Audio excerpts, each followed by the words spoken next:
So we are done doon sa regular filing chart nyo. We will move forward doon sa issuance ng warrant. Bago mag-issue ng warrant, we all know na nag-conduct na ng PI or either doon sa luma na i-file yung complaint doon directly sa MTC. Diyan ba kayo sa chart nyo? Tingnan nyo muna yung chart nyo. Para hindi kayo maligaw.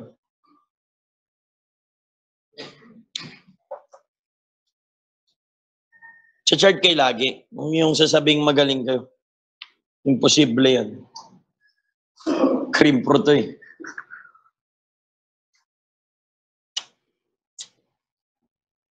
Tingin mo na ulit sa chart.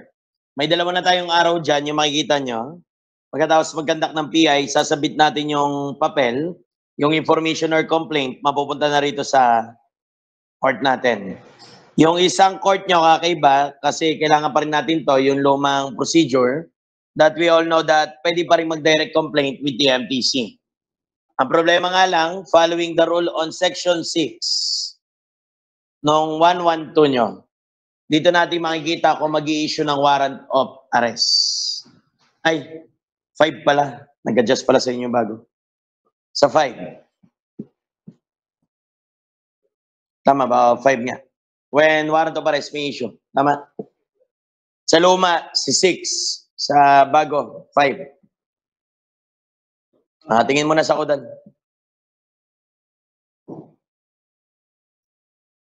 Andrade.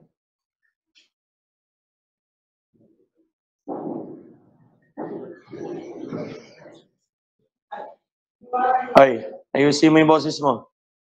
Nakasan mo. Ayan. Kailan daw may issue yung warrant of arrest nyo?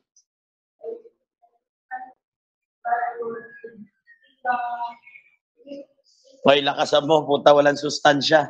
Naggabihan ka na ba? Lakasan mo boses mo. Parang bading. Lakasan mo. Ulitin mo nga, puta, hindi ka marinig. Edora, tulungan mo nga. Lit ng boses mo. Upo, Andrade. Nagya ka.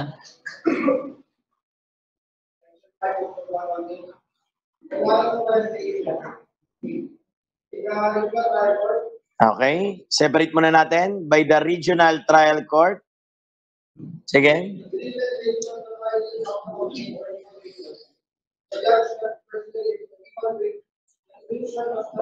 Tingnan niyo yung word. Personal evaluation.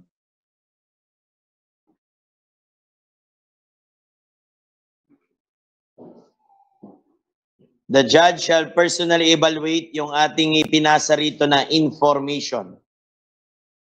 Or pwede rin naman yung complaint. Wala naman problema. Sige, diretso, Edora.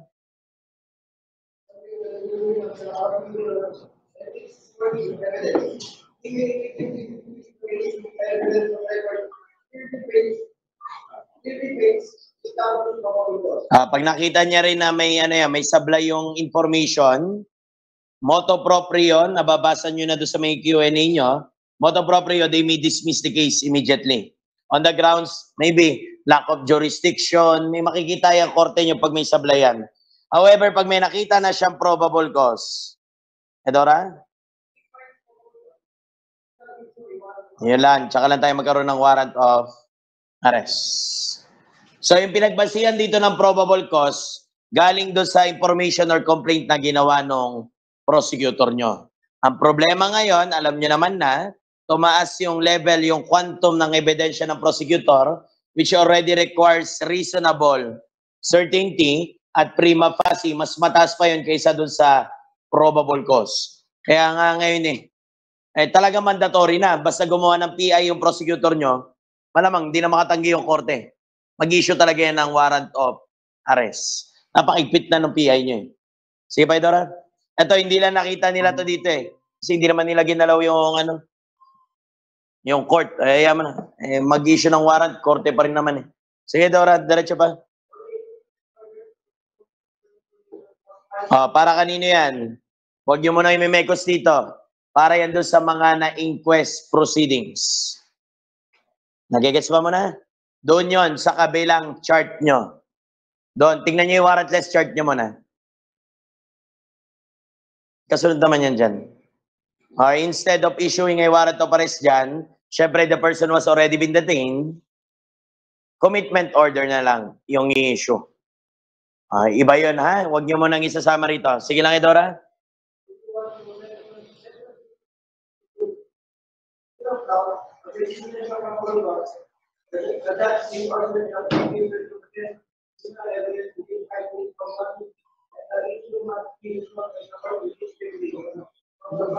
Okay na yan. Sige pa, may isa pang court dyan, Edora.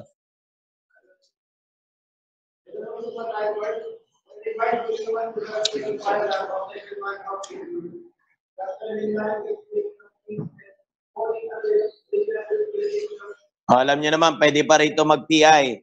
Lalo na pag yung korte ganito.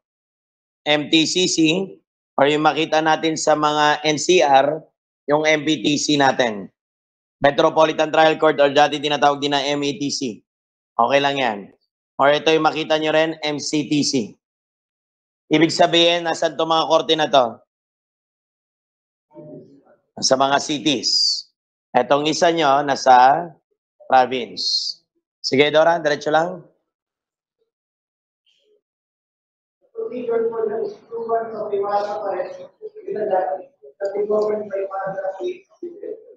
Ganun din daw yung issuance. Ibig sabihin, nakadepende rin din sa complaint or permission na pinasa.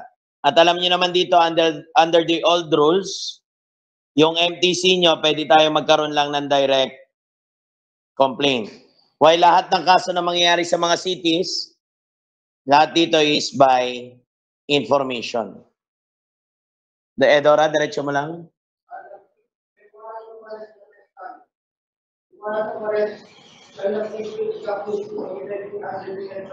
Okay, hindi na natin kailangan of course, hindi na kailangan ng warrant of arrest. No need for warrant. If first, nakadetain. Instead of warrant, anong issue natin ulit? Commitment order. Edora, diretso mo lang.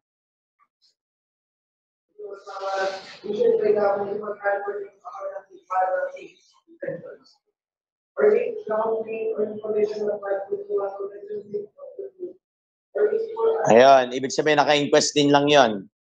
Naka-detain pa rin naman yon. Separate story yon. Sige lang, Edora.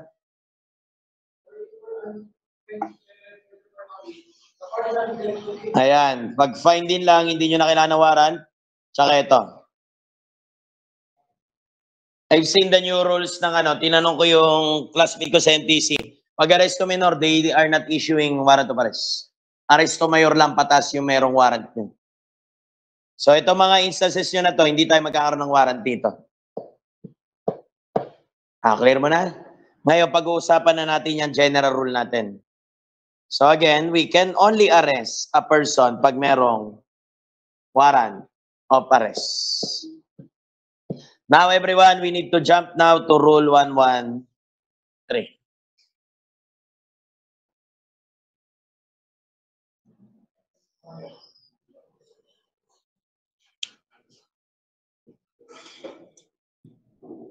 Yung unang kwento dyan, pag mayroong warrant of arrest, sa Rule 113 nyo, you need to jump first with Section 4 ng 113.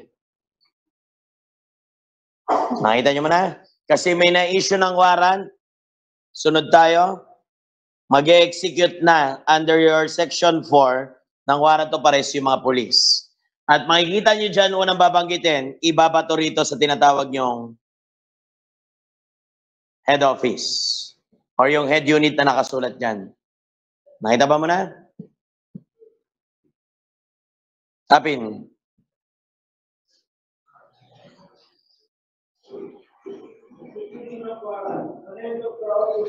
Nakita ba yung word na mo na yun? Ngayon yung court, uutusan tong head office. Yung kanina natin, yung galing yung warrant natin, saan galing ulit? Dito sa mga to. Iutos ngayon pababa rito sa head office, madalas, syempre yung PNP natin. Pero marami naman tayong layer. Pwede rin naman yung NBI, pwede rin naman po yung PDEA. Depende kung sino yung layer natin. Kaya sinabi lang dyan yung head office. But commonly doon tayo sa PNP. Kung nag-OJT kayo sa PNP, makikita nyo yung tinatawag natin dyan na warrant section. Ng PNP, yan yun. Ngayon, pag itong warrant section naka-receive na ng warrant of arrest, anong dapat gawin ng mga pulis? Diretso mo. Ayan. Ano gagawin nila? This is the word mo na. Execute nila yung warrant. Inuutosan sila ng korte. Hindi pwede tayo ang hindi sumunod. Pag naging pulis kayo, utosan lang kayo ng korte. Again, pakiulit yung word. Apin? Shall cause the warrant to be executed. Mandatory, look at the word, shall. Sige. Ayan yung problema natin ngayon. Itong 10 days na questionable ngayon. From its receipt. So within 10 days from the receipt, pag na-receive na nung ating warrant section, dapat ma-execute nila yan within the 10 days receipt. Sige lang, Apin, diretso lang.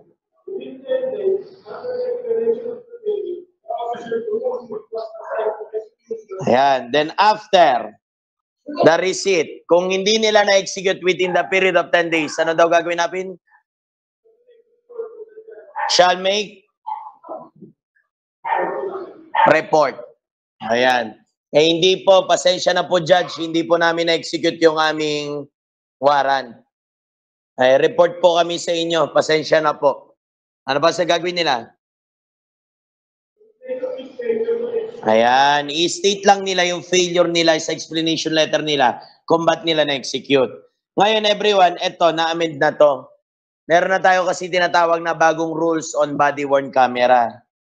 Or yung tinatawag yung RBWC. I do not know kung nag-download na rin kayo nito. Let us take a look.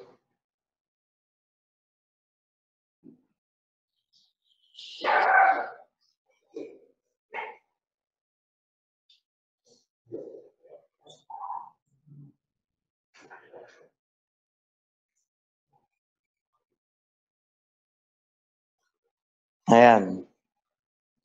Ni-repeal na ngayon yung section na yan, yung section 4 nyo. Hindi nyo nagagamitin yan sa totoong buhay. Hindi ko pa naman nakikita na tinatanong ni Atty. Gabaw yan 10 days na yan. Pero nagkagulo-gulo lang nung nakaraan. Ngayon, everyone, ito na yung sinabi ngayon.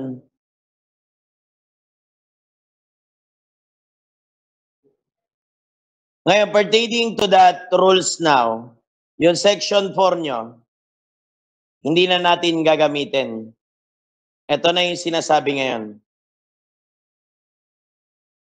Dali yan. Saan na ba yun?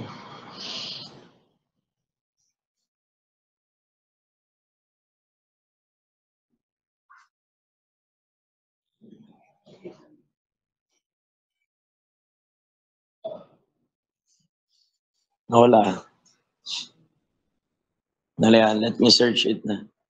This should be now 30 days.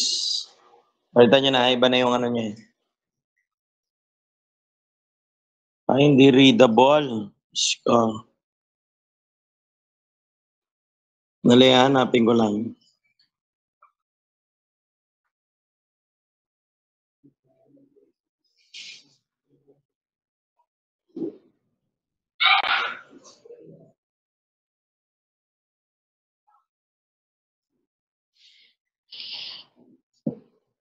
Ito na yung bago ngayon, everyone. In case of failure now. Ayan, everyone. Ito na yung sinabi ngayon. Kung hindi na ma-execute daw yung warrant, the officer na inutusan ng inyong court shall within 30 days now from the assignment state niya yung reason for such failure na. So, inamend na hindi na yun yung gagamitin natin. Ayan, at least makita niyo yung bago.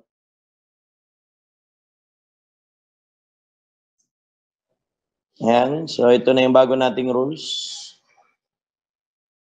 Hindi na natin susundin ngayon yung 10 days from its receipt. Instead, we will use now the 30 days period. Ayan, from such assignment. Pag binasa niyo rin yung bagong POP manual ng PNP, kinopya rin naman nila yung rules on body-worn camera. Ito na yung bago ngayon. So ngayon, dudugtungan na natin yung binabasa natin. It is also now the duty of the issuing judge to ascertain the report filed. Doon sa dating minimension na section 4 na binabasa nyo ngayon, now is accompanied by the affidavits. Ito, hindi na lang report. Then, ito kawawa sa inyo. Issue-show cause order ngayon yung police. Bakit hindi mo na-execute? Pag-explaining ka lang naman yan. Okay, sino yung mga responsible na officer? Papasabit lahat yan. Then, bakit yung officer fails to comply with such order? Naku, patay ka ngayon. Ayun yung pinaproblema. Pag hindi ka nagsabit nung explanation mo, but hindi mo na-execute yung warrant, ko-contempt ka na ngayon ng court. O masumigpit sila ngayon. Kaso nga lang 30 days naman na eh. Ngayon, ayun yung ina-execute natin na warrant. Ngayon, kung okay naman, hindi talaga ma-execute yung warrant, binalik na natin kay judge with explanation na. Or di kaya man lang, no cause order tayo, then we have justifiable reason kung bakit hindi na-arresto yung tao. Ibabalik natin ulit kay judge within that 30 days now. Return natin yung warrant natin. Balik natin sa court na nag-issue. Yung issue the said warrant. Ngayon, anong gagawin ng court nyo? Tanginang, hirap-hirap gumawa ng warrant of arrest. Tinitignan nila yung probability, tapos ikaw pulis ka. Hindi mo ina-execute. Magalit talaga yan. Kaya nagko-contempt na sila ngayon. Ngayon, aside from that, etong court nyo mag-i-issue ng panibagong warrant. Yan yung tinatawag nyo na ganito na. We call it now the alias warrant. Etong alias warrant nyo, pag in-issue na nito, wala na tong period. Wala nang yung time limit. It will be applicable until the person is arrested. Yun yung validity niya. Validity is until the person is arrested. Ayan. Walang limit.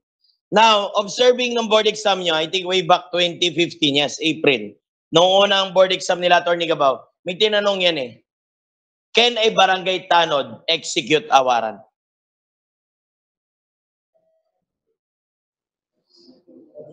Oh, yun yung tanong ngayon. Kaya na barangay tanod execute a warrant? Kung yung pinag-uusapan natin na dating 10 days, 30 days, head office lang talaga yung utusan yan. Yung mga kapulisan lang. Ngayon, kung alias warrant na, pwede na nga kahit sino mga resto eh. Yun yung makikita nyo naka-rogues gallery dyan sa may Taytay. Oo, kaya nga may trabahong ganito eh. Yung mga bounty hunter nyo. Oo, any person na pwede na mag-execute niyan. Oo, may warrant na eh. Ano bang gagawin niyang court nyo pag nag-issue ng alias warrant? Ibabalik ulit yan doon sa office. Dito muna, kunwari, sample na natin dito sa Antipolo. Balik mo na yun dito sa Antipolo CPS. Itong Antipolo CPS, after receiving the alias warrant, ipapasok nila sa system yan, pero i-communicate din nila papunta rito sa PPO natin. From PPO, Rizal, ibabato doon sa Calamba, doon sa Regional Police Office natin, na ating 4A, then hanggang ibato papunta doon sa krami natin, sa National Headquarters. Ito ngayon issue nyo ngayon, kasi centralized na yan, ibabato niya sa lahat ng mga regions na meron siya. Like we have 17 regions ng PNP nyo. Lahat yon makaka-receive na ng memorandum na itong tao na to, merong warrant. O kahit anong police station na pwede na mga aresto. O walang territorial reach yan. Ano yan, parang unlimited. Pero syempre, hanggang dito na sa Pilipinas ha. O, ganyan ginagawa ng mga yan. O, hanggang ma-aresto na yung tao. Okay? Another kind ng warrant nyo is kakaiba, tinatawag na ganito naman. You call it bench warrant. Etong bench warrant na to, yung bench kasi is the word upuan. Ibabalik ka doon sa upuan ng korte.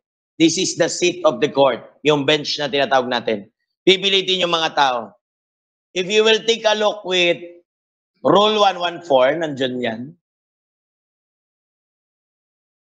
24 or 23? Check ang 23. 114. 23, section 23. Arrest? Ayan, 23. Let us read it para makita nyo rin. Baling kamaya. Section 23. Arrest of accused not on bail. For the purpose of surrendering the accused, the bondsman may arrest him for a bonding authority endorsed in a certified copy of the undertaking. Cause him to be arrested by a police officer or any other person of suitable age and discretion. An accused released on bail may be arrested without the necessity of a warrant. Oh, kahit wala namang warrant talaga to. Pero minsan, humihingi yan sa korte. Diretso mo lang, James. Okay, sinasabi dyan. So, ito ibig sabihin, ito yung mga taong na ganito. Jump bail. After posting a bail, hindi na uma-attend ng hearing. Ayan, ibe-bench warrant naman ng korte nyo yan. Mga nag-jump bail. Okay? So, ayun yung tatlong klase ng warrant nyo na legal. Warrant of arrest, alias warrant, tsaka itong bench warrant. Then ito, hindi to pwede. Yung tinatawag natin na ganito. The general warrant. Or pwede nyo rin tawagin ganito, shotgun warrant. Or pwede nyo rin tawagin scattered shot warrant. Or yung term natin, pwede nyo rin gamitin yung word na John Doe, Richard Doe, tsaka yung Jane Doe. No? Ito mga warrant na to, hindi to allowed. Because their character is a general one. Hindi tayo pwede mga aresto ng in general. Nakalala nyo, bawal nga tayo magkaso ng juridical person, general pa. Eh, grupo na yan, hindi pwede. Walang ganong warrant na naka-by group. Now, kaya tinawag na general warrant, maapektuhan lahat ng tao. Alam nyo naman, may due process of law tayo, hindi pwedeng basta-basta. Tsaka yung may dinaanan tayo sa pagpapail ng complaint, hanggang mag-information, maayos dapat yung end up natin. Hindi tayo pwedeng mag-warrant ng general. Noong panahon ni Marcos, na uso yan, tinatawag na ganito, ASSO. Or you term it Arrest, Search, and Seizure Order.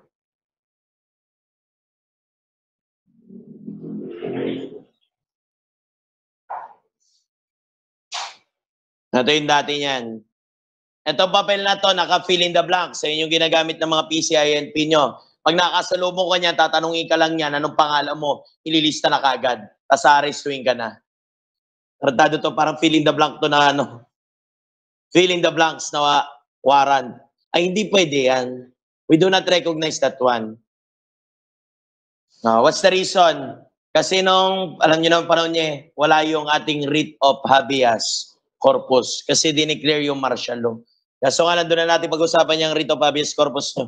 Nandun na sa Human Rights Education. So ngayon, ayan na, pwede na tayo mag-execute ng tinatawag natin na warrant. Ngayon, may yung police officer, mayroong mga tinatawag na ganito. Duties and obligations. Kung paano tayo mag-execute ng warrant. And syempre, meron din tayong ganito. Yung rights ng officers. Now everyone, if you will take a look, there are certain rules to be followed once a person is to be arrested. Lalo na yung bago nyo, yung POP manual, apektado na tayo nito. Ngayon, on the duties and obligations, salahin muna natin yung Rule 113. You take a look with Section 3 muna. May makikita kayo dyan kagad the word na duties and obligations.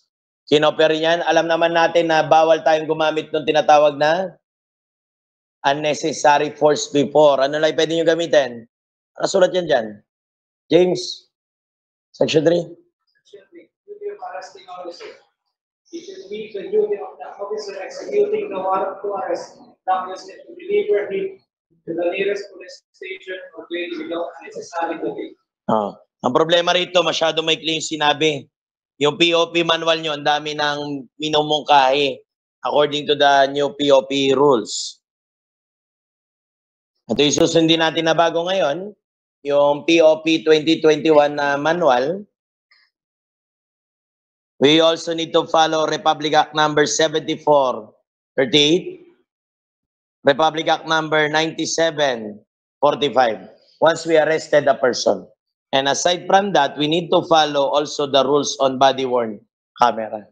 Parang sinabi nila, wag na lang mag-aresto eh, no? Dami pinapasunod. Dami naman yan. Ang hirap kung titingnan natin.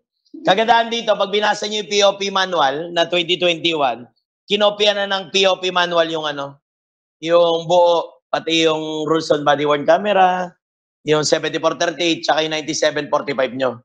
Kaya mas maganda sundin to. Pero tsatsani-tsaniin natin kasi sa board exam nyo, yung tinatanong ni Atty. Gabaw, itong mga batas na to. Ngayon, pag nag-execute tayo ng warrant, everyone, let's take a look muna on general rule. We can only execute the warrant on section 6. Kailan? When? Oh, ang dami sinabi, anytime na lang. Ang dami sinabi, any day, any night ka pa. Hindi, anytime na lang. Ganon din naman yun. Anytime, syempre. Tingin naman ang nyo, section 7. Ano sinabi dyan, James? Ayan. This is another duties and obligation. Ito yung sundin natin sa section 7. Everyone, general rule sa warrant to, ha? Anytime, pwede natin i-execute. Ngayon yung section 7, yung delikado rito. Kung papansinin nyo. Paano daw tayo mag-execute ng warrant? Kailangan ba yung katulad na napaproduce sa movie na dala yung papel? Kailangan ba yun? Tignan natin yung kodal. Nakasulat naman yan dyan. Sige, James. Section 7. In making an arrest by virtue of a warrant, the officer shall inform the person to be arrested. Yun yung ginamit na word. Inform only. Meaning to say, it does not preclude that you need to bring with you the paper or the warrant of arrest. If the person will ask, where was the warrant? You can show him as soon as possible doon sa police station. Not necessary. What if nasa bakasyon ka? Kunwari si James sa Boracay. Tapos nakita niya to si Patawag na mayroong warrant. Tarantado to, nagbabakasyon din dito Kaso sabi ni James, di ko dala yung warrant ko. Paano to? James, pwede mo pa rin ma-arresto si Patawag? Pwede pa rin naman. You will just show him as soon as possible lang yung warrant. Mababasa niyo dyan, nakasulat yan dyan. Sige James, tuloy mo. Officer should inform the person to be arrested of the arrest and of the fact that the warrant has been issued. Ayun lang yung sasabihin mo. Bakit mo inaaresto? Tsaka, merong, cause of arrest and merong Warrant has been issued for this arrest. issued warrant of arrest. Yun lang sasabihin mo. You don't need to, to show the paper. You just need to inform him of those things. Ngayon, James, may kadugtong pa yan. Relax ka lang. Except when the police or force.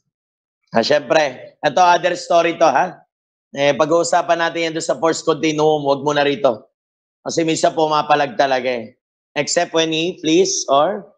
Except when the police or force securities, the officer has opportunity to. Okay, sige lang, diretso mo lang. When the giving of such information will Imperil the arrest. Wag mo na yan separate story yan.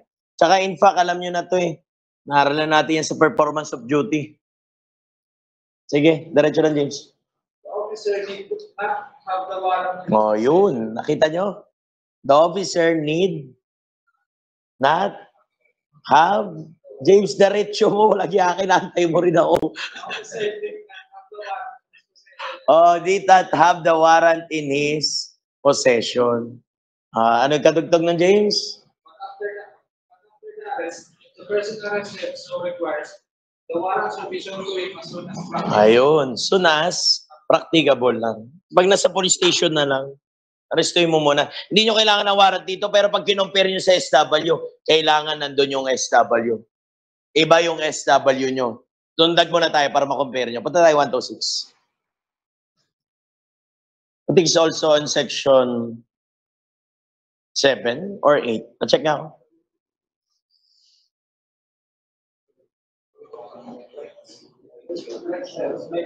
Ah, 7 yan?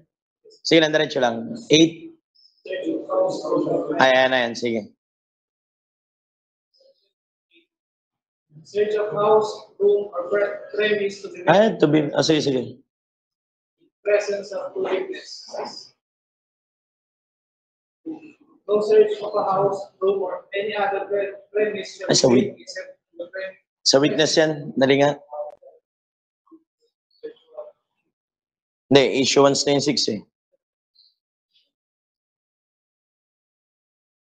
5, 7, 8. Sagad mo nga na 12. Sige pa. Inventory 13. Search incident to lawful arrest. Wag yan. 14. Wala na, no? Saan ba nakita yun? Ang ginamit dyan na word is notify.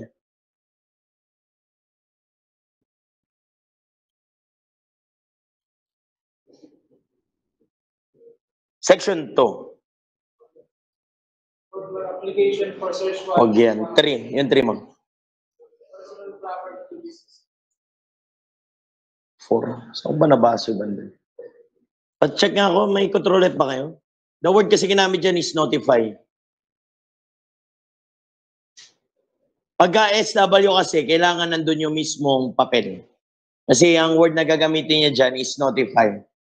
The cause of search. Check nga ako. So, wala pang control F? Ay, nakalibro pala.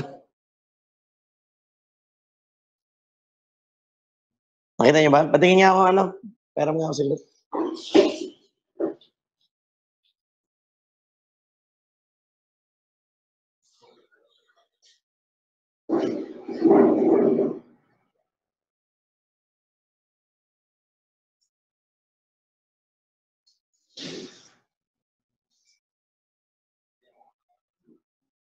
Ayun, nasa section 7. Putang ina. Tama nga yung sinabi ko nung una. Kainis, di lang binasa. Section 7 tayo. Tingnan yung word na ito, ah. Sige. Section 7. Try to break door or window to effect search. Officer, if refused admittance to the place for directed search after giving notice. Ayun, yung word. Notice kasi yung kailangan niya. Ayun yung pinagkaiba nilang dalawa. Sa SW yung kailangan ng notice. Mano-notify mo lang yung tao or magkakaroon ng notice pag nandun yung mismong papel. You need to bring the paper itself. Iba yan. Hindi pwede pupunta ka doon, police kami. Merong SW na issue sa'yo, papasok mo sa bahay mo. Ay, hindi pwede. Kailangan dala mo yung papel. You give notice to those persons. Ayun yung pinagkaiba niyan, dalawa na yan. Ngayon, balik tayo 113, everyone. Halos lahat ng provision dito sa Rule 113 nyo were been amended na. Ang sinusunod na talaga yung POP manual. Kung paano tayo mang-aaresto. Ngayon, bago natin pasukin muna yung POP manual, kailangan muna natin alamin itong mga batas na to. Unahin natin yung Republic Act number 7438. Now, the very foundation of your Republic Act number 7438, everyone, mas maganda sana kung may kopya kayo. Kung may caudal kayo, nandyan din yan. Yung caudal nyo na RPC, nandyan yan, hindi nyo na tinitingnan. Ngayon, table of contents nyo, nandyan yan. Kung wala, mag-google kayo.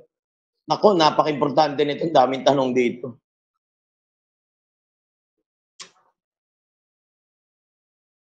$74.38. Kung meron kayo notes ng CDI dyan, nakaprint din yun dun. Oo, hindi kasi kayo nagbabasa. Hindi nyo alam eh. Nakita mo, meron ka dyan sa caudal mo? Meron? 74.38? 235 daw. Ayan.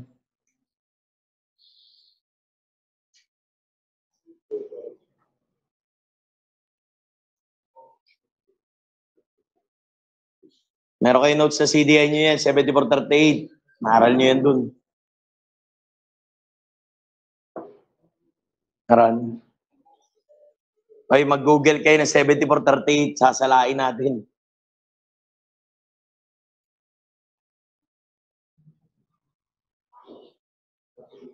Now, itong Republic Act number 7438, kinopya lang to everyone dito sa inyong 1987 Constitution. In Article 3, Section 12, doon siya kinopya.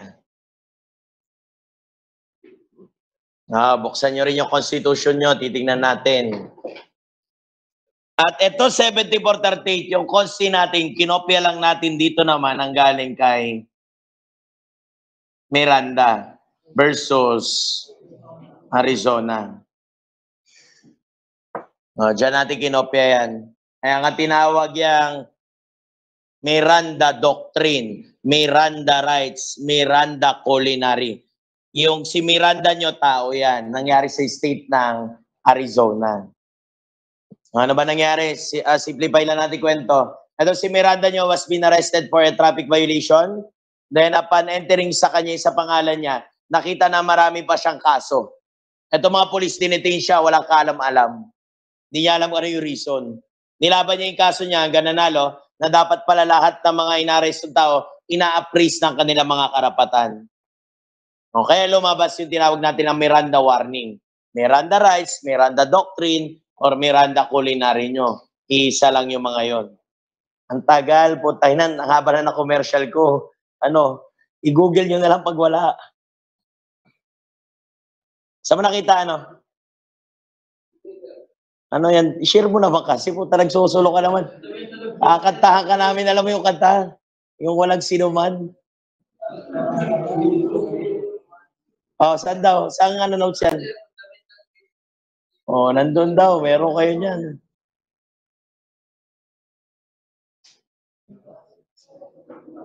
Buti pa siya. Si Cruz ba to? Buti pa to nagbabasa eh.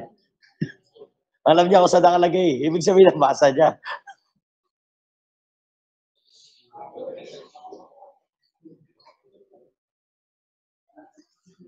Nakita niyo na?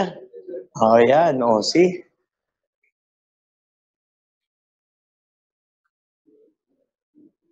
No, kayo. Importante to. Ang dami tinatanong ni Atty. Gabaurito.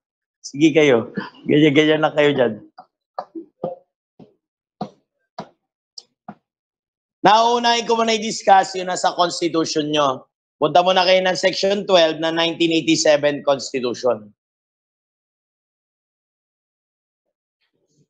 The magic word na gagamitin natin unang-una is this word. The word custody. Gumagana lang yung mga karapatan na to pag nakuha yung kustodiya ng tao. Alam nyo na rin ito word na custody, meaning to say a person was deprived of his liberty. At alam nyo, malawak yung konsepto nito, hindi lang to referring sa incarceration or yung pagkakakulong, basta yung tao na deprived ng liberty, kahit malawak yung lugar, hindi naman siya pwede lumabas. Katulad ng kinento ko sa inyo, yung bata na nasa farm lang, doon siya maglaro-laro, hindi naman nakakalabas, akalaya, may detention pa rin yun. May custody. And in fact, if you will take a look with your 7438, on the last section ng section 2 nyo, you will see there the phrase custodial investigation. It includes now the word invitation. On the last paragraph, kadikit ng section 3 niya. You take a look there. Cruz. Basahin mo nga. Last paragraph. Any person arrested or detained on under custodial investigation shall be allowed visit by the conference. Tanga. Oy. Dulo. Nakaka-rhyme no? As used in this act. Punta section 3, tapos umangat ka. Nakita mo yung as used in this act? May ganun pa, may open and close pa. Sige, Custodial investigation will include the practice of viewing the see? a person who investigates. Even invitation now will constitute a custody now. Sige lang, diretso mo lang, Cruz. A person who investigated in connection with the offense he is suspected to have committed without prejudice liability of inviting. Officer, Ibig sabihin yung tao na aresto na rin dito. Dapat pag in-invite na rin, bibigay na rin natin yung invitation. Ngayon, lumalawak na yung konsepto ng mga words yun na ganito. Basta na-deprive lang yung tao ng kanyang liberty. There will be already an arrest. There will be already a custody. Pag gumana na yung word yung custody, meaning to say, yung tao, bibigyan na natin ng Miranda culinary. Ngayon, mababasa nyo rin yung arrest, kung ano ba yung meaning talaga ng word ng arrest, doon sa Rule 113 nyo. Check din muna natin. Kasi yung meaning ng arrest nyo sa 113 on section 1, ginamit din tong word na to. O titingnan nyo. O tingnan yung section 1 ng 113 nyo. Arrest is a taking of a person into... nandun din naman yung word, hindi naman natin kailangan lumayo. Custody in order that he may be bound to answer for the commission of an offense. At ginagawa natin yung arrest on section 2, everyone. Arrest, how made, you will see there na dalawa yung method natin para makuha natin yung custody ng tao. It's either by actual restraint. Ngayon mo na, James, pakibasa nga, section 2. Section 2, arrest. An arrest is made by an actual restraint of a person to be arrested or by submission to the custody of the person making the arrest. Yung voluntary submission din or tinatawag natin na voluntary surrender. James, pakiulit niya ulit. Arrest is made, Everyone, tumingin ng section 2. arrest is made by an actual restraint of a person to be arrested. Yung mga tao kasi, ang alam lang na arrest, yung ganito. Yung actual restraint. Ayun yung pinoposasan mismo, kinukuha yung tao, sa pilitan talaga pag pumapala yung actual restraint nyo. Magamin, handcuffs. Depende kung paano may message tao. At naman performance of duty. You need to overcome your opponent. Walang retreat or surrender ang police. You need to subdue him. Wala tayong magagawa doon. Ngayon, may mga ganitong tao naman, mababait. Or by submission to the custody of the person making the arrest. ayan. Submission to the custody is the word voluntary surrender. Ito yung magandang issue rito. Yung kay Kibuloy nyo. Naalala nyo pa? Sige, sagutin nyo natin. May arrest pang ginawa kay Kibuloy. Voluntad. Sige, tayo. Tignan natin. Ayaw, maganda pag-usapan. Dali, tayo. Formal, nag-aaral ka na. Kaya mo yan, huwag ka mahiya. May arrest ba nangyari kay Kibuloy? Ito yung ginawa niya, are you sure? Paglalabani ko kay Alejo, kailangan may nagsasabog dito eh. Alejo, may arrest ba nangyari kay Kibuloy? Dali, sagot. May nangyari ba arrest? Alejo?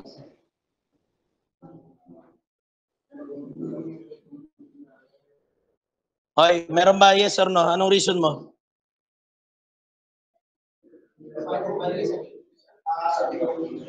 Ayusin mo yung sagot mo.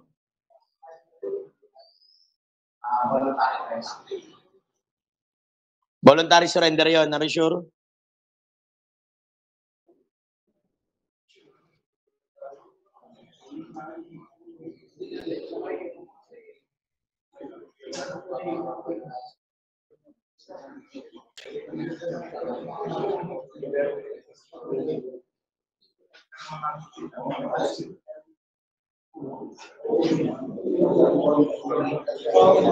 Ayan, nag-surrender, no?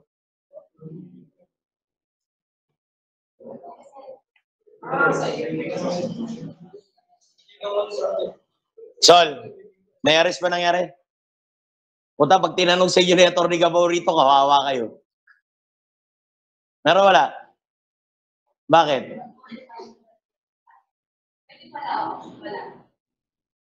Are you sure? Sige nga, ikaw nga ano. Karigalaw, tingnan natin yung mga Laguna beans.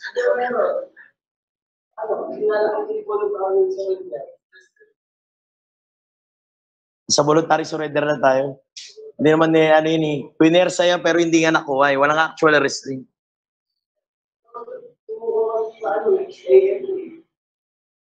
Si Conde, tatanungin natin. Conde. Puta, may pads ka pa puta. Ako de. Meron ba wala? Ikaw, sige nga, Pin.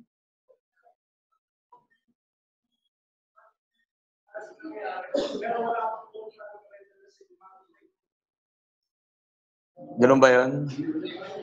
Pwede. Sige nga, balik kayo ng RPC nyo. Article 13, paragraph 7.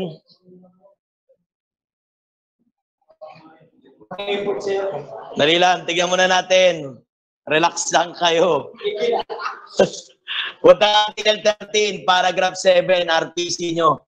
Punta wala, hindi na kayo nagbabasa, kinalawang na kayo.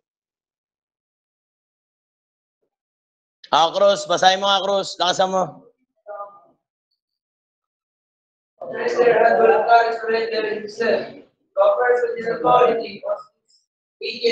Naalala nyo ba? Person in authority and their agents ba yan? Nakalimutan nyo yung narin sa Article 152 nyo, hindi kasama yung mga EFP nyo.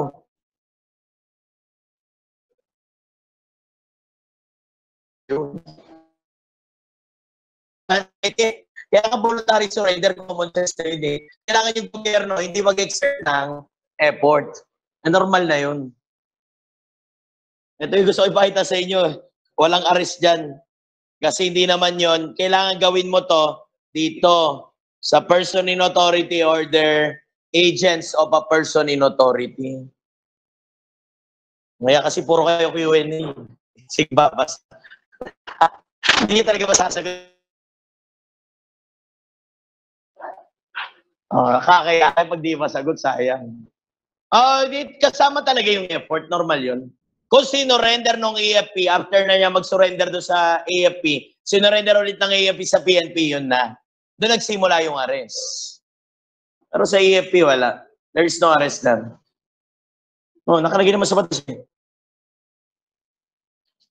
What if sumuko, sabihin natin kay Father. Father, suko na ako. Sa inyo ako susuko. May voluntary surrender ba?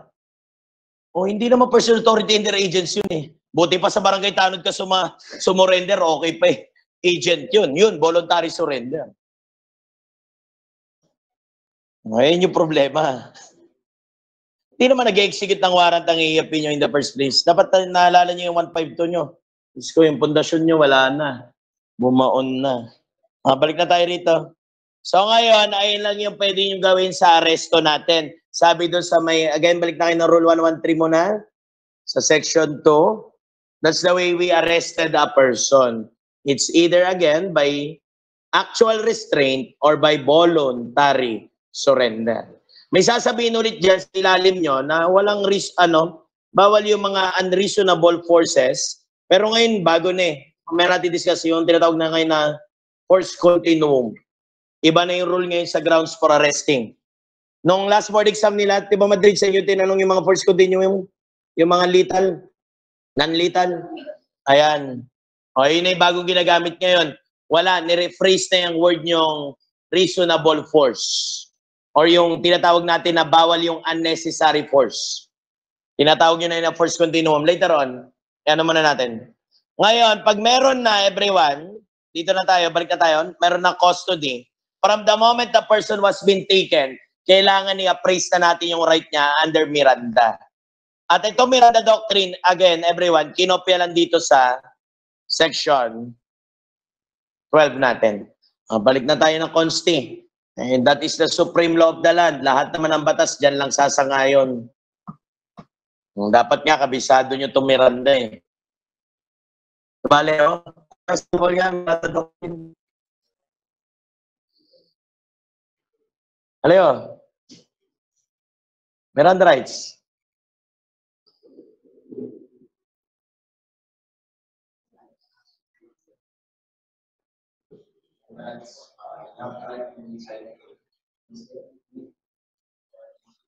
Ano, ulitin mo. Parang mali yan. Any statement you make may be used in any court of law. Ano again? You have the right to have? Naku, kulang. Mas importante yung word na yun. Independent. Competent and independent counsel, preferably of your, if you cannot afford the service of the counsel, sayang, kulang. Ayaw na, wala, sablay. Sa Tagalog, ikaw ay may karapatang manimik at magsa, ano mang iyong sabihin, ikaw ay may karapatang,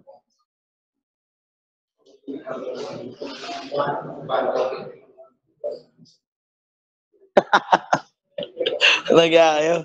Dapat kabisado niya yan. Pag naging police kayo, re-recite nyo sa korte yan. Oo, pinapa-recite yan doon. Pag hindi nyo ma-recite yan, ibig sabihin, there is illegality of arrest. Hindi nyo na-appraise yung karapatan. Ibig sabihin, hindi nyo alam eh. Yun yung problema niyan. Hindi naman pwedeng keyword eh. Sabi mo ba kay Judge, Your Honor, pwede po bang keyword na lang? Kasi ang alam ko lang po ito eh. Right to remain silent. Pwede na po ba to? Kakahiya tayo dyan. Anyways, this is the key terms na kailangan nyo intindihan. The right to remain silent. Una muna. Ayun yung kailangan. Once the person was taken into custody, the right to remain silent will accrue now. Pwede nang i-claim. Dapat i-appraise na doon sa tao. Ngayon, kamukha niya yung ganitong karapatan. Yung tinatawag yung right against self-incrimination. Punta kay section 17, dyan yung makikita yan. Diba, James? Ano yung section 17 mo ng Article 3? Shall be... no person shall be compelled to be a witness against himself. Ito, provided to ng section 17 nyo. Ito, provided to ng section 12. They are different animal. If you will take a look with section 12, the introductory word there is also the word custody. Diba, James? Pakibasa ng introductory word bago magberanda. Section 12. Any person under investigation for the commission of an offense shall have the right to be informed of his right to remain. Under ano ulit? Right to be informed of his right to... No. Balik kasi mula. Section 12. Section 12. Any person under investigation for the commission... Under investigation. Ibig sabihin, nandito pa.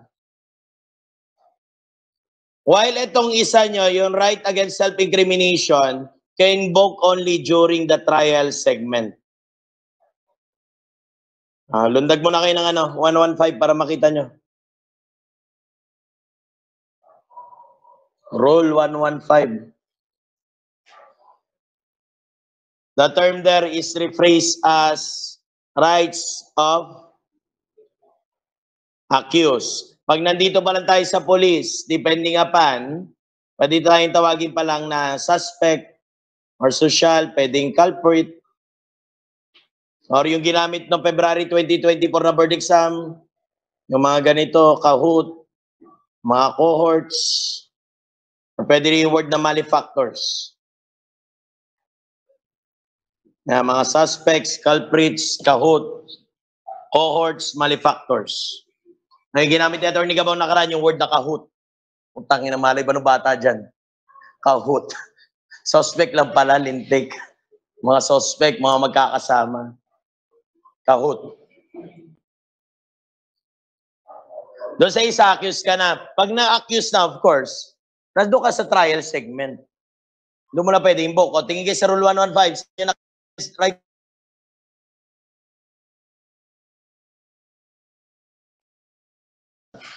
Makita? Asa James? Nader?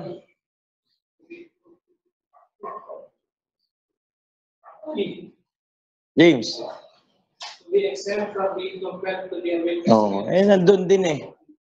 Tsaka pag nag-witness ka na everyone, nasa court ka rin, you're giving your testimony. Tignan nyo, the word is also witness. Ibig sabihin, nasa trial segment ka talaga. O, yun yung problema.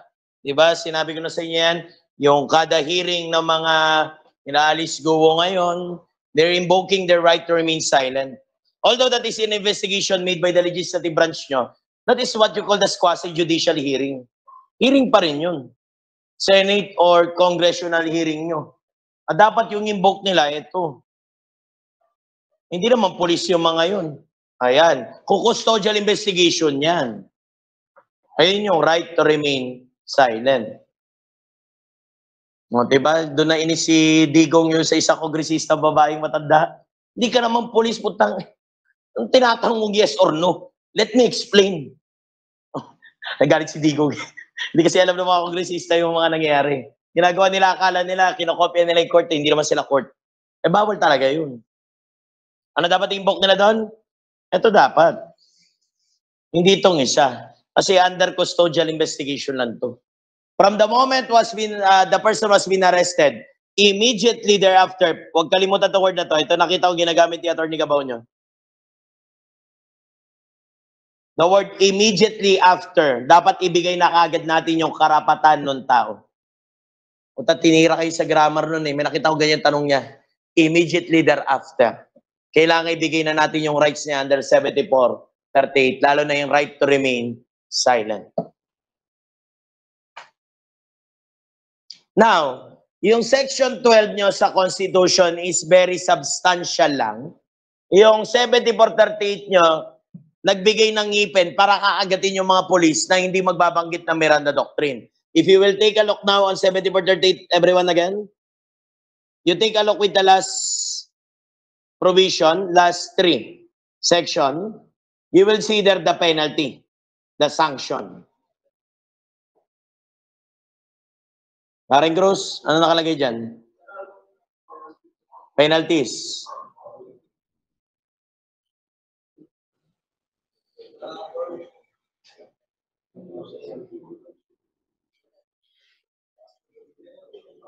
James, ikaw na nga lang.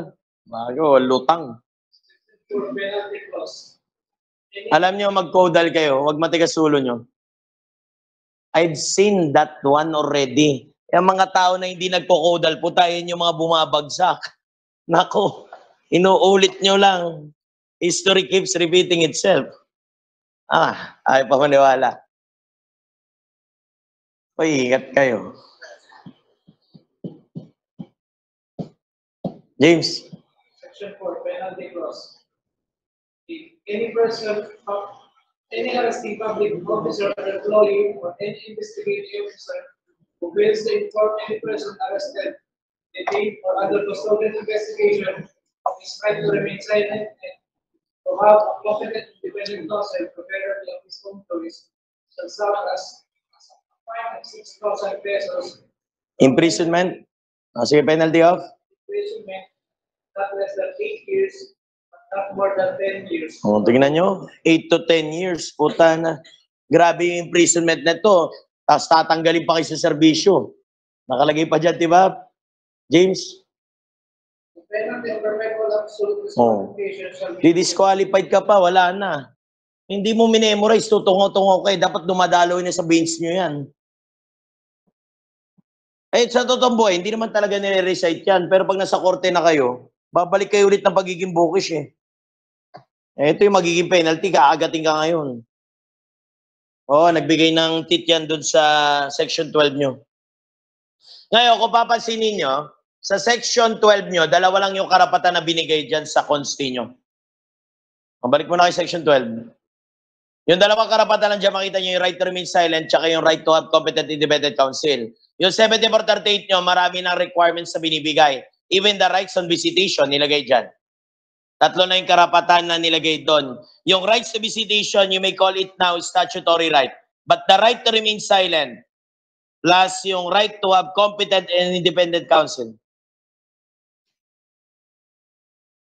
2 words, but mas importante rito yung word nyong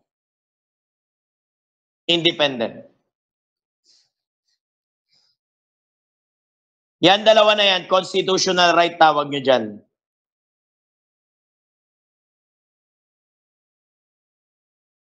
While yung isa, naiwan nyo sa Republic Act number 7438. yung visitation rights. And in fact, itong visitation rights, makikita nyo rin to doon sa Rule 113, Section 14. Tingnan din. Pare-pares naman sila sabi dyan. Nalaki dyan, James. Rule 113, Section 14. I for controlling of relative to visit person arrested. Oh. Kaso nga lang dito sa 7438 nyo, lumawak na. Ibig sabihin, huwag nyo nang gagamitin yung Section 14 ng Rule 113, ng 113 nyo. Hindi na gagamitin to. Yung gagamitin nyo na yung sa 7438 kung usapang visitation lang. Ngayon, pag-usapan muna natin yung right to remain silent again dito. Mababalik na naman yung topic nyo rito. Kung naalala nyo pa. This right to remain silent is a personal right. Ibig sabihin, it can be waived. This is a personal right. Again, it can be waived. Pag personal yan, pwede yang i-waive. Ano yung mga hindi nyo pwedeng i-waiver? May mga hindi pwedeng i-waiver. Ano yung mga exemption nyo? Una, kung involve yung public interest. Like yung pinaka-importanteng karapatan ng tao. Yung again, the right to be informed of the nature and cause of accusation against the accused. It involves public interest. Hindi pwedeng i-waive. What else? Yung mga TOR nyo, yung mga yan, that is involving public interest, the right to education. Ano yung hindi pa pwedeng i-waive? Against the law. Hindi nyo rin pwedeng i-waive yan pag hindi sangayon sa batas. Sample, sasabihin mo yung tao, okay lang yan, magmariwana ka. Okay lang yan. Hindi nyo pwedeng i-waive yun. That's against the law. Ano pa, pag may ganito, involve yung third parties. Hindi nyo rin pwedeng ano yan, i-waive yung karapatan ng ibang tao. O katulad ng ginagawa ng mga tito-tita nyo sa mga lupain, sasabihin yung nanay, tatay nyo, huwag na kayo kumuha ng mana, mayaman naman na kayo eh. Ay, hindi pwede yun. That's involving third party. Tsaka ito, against the morals. O yung morality natin. Example, mag-asawa, hindi mo pwedeng i-waive yung asawa mo. Iyoko na sa'yo, siya ka na, mag-asawa ka na. Ay, hindi pwede yun. That's against the morality. Ang pwede nyo lang i-waive, ito lang mga personal right. Katulad na itong right to remain silent. At makikita nyo yan dyan, everyone, sa 7438, may rules on waiver. Oh, paborito ni Atty. Gabaw to. Ano yung mga requirement? I think it's on section 1. May section 1 mo yun, James? Declaration, section 2. Ayan. Let us read section 2 muna. Yung state policies nyo, ano lang yan, declaration na kinopya lang sa Constitution. Napapansin niyo yun, consti rin na naman sinasabi niyo. Sige nga, basahin natin section 1. Nakakaya naman. Sabihin, tinatalo na natin. Sige, James, okay, basa mo na yung section 1. The policy of the Senate to value the dignity of every human being and guarantee full respect for human rights. Okay na. Sige. Section 2. Rights of person arrested, detained, or under custodial investigation due to a public officer. A. Any person arrested, detained, or under custodial investigation shall at all times be assisted by counsel. Any public officer or employee or anyone acting under his order or his place who arrest, detains, or investigates any person for accusation of an offense shall inform the latter in the language known to and understood by him. Rights to remain silent and to have a competent independent counsel. The penalty of his own choice, who shall sometimes be allowed to confirm privately the person arrested. Detained or under custodial investigation. Such person cannot afford the service of his own counsel. He must be provided with a competent and independent counsel by the investigation officer.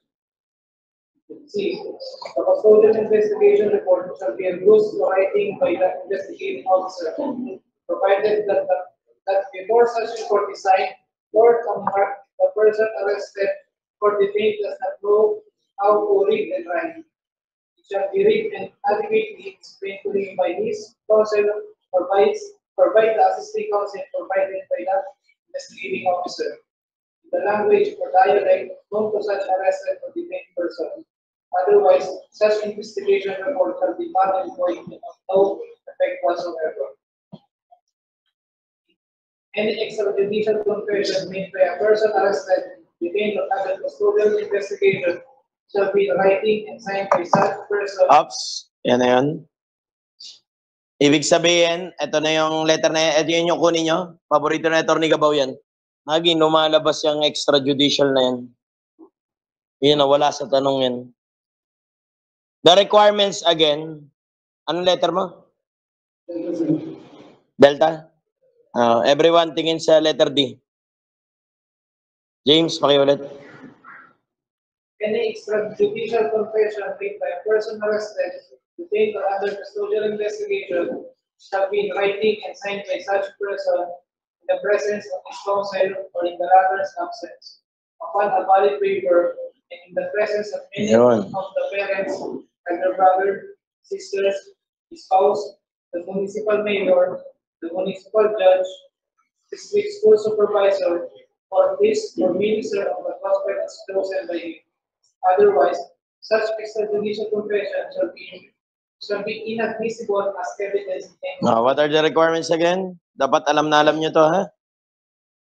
James, without looking their notes, anong requirements? Writing? What else?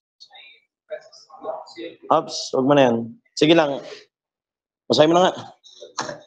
shall be in writing and signed by such person in the Ayan. presence of his counsel. Signed by the person is meaning that is voluntary made.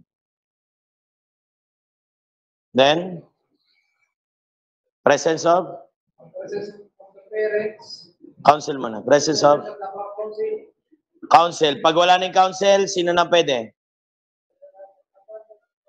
presence of any of the parents, Ops, parents, sino pa?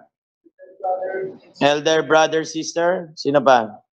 spouse, municipal mayor, Spouse, sandali lang. Iayos natin. Ito yung mga relatives niyang pwede. Sunod, lalabas. Sige pa. Yung head ng city. Sino yan? municipal Mayor, who else? municipal judge, Okay, sa mga lugar, judge. Ayan. District supervisor ng mga school. Ano to? Yung principal ng school din tawag. Sige ba? priest or minister of the gospel as chosen by him. Priest or yung mga other clergyman nyo. Mga gospel men. Or clergy. Okay lang yung word na yan. It's the same thing. Clergymen. Lawakan na natin. Huwag nyo lang isipin na council lang. Pag wala yung council, pwede naman itong mga to pumirma. Ng waiver. Yan yung sinatawag nyo na requirement para magkaroon ng waiver. Ibig sabihin yung tao, nagko-confess na ayaw niya nang manahimik. O, kaso nga lang, alam niyo naman to, pag ginawa sa labas ng korte, we call it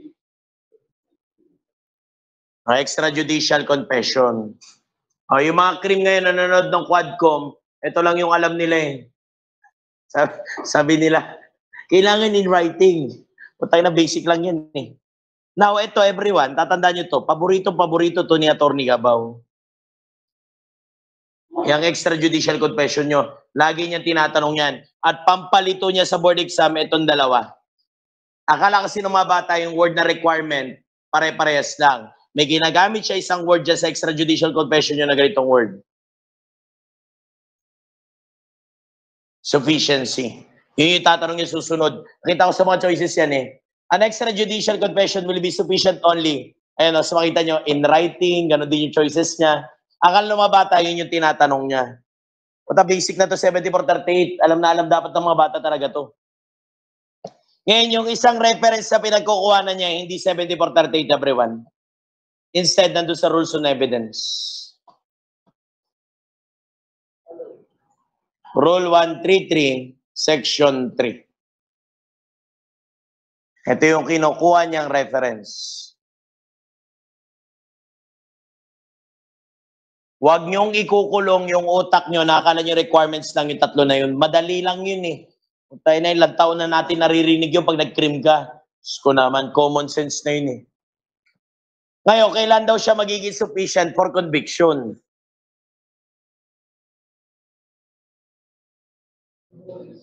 No. Let's talk about that one. You go with Rule 133, Section 3. Ursula.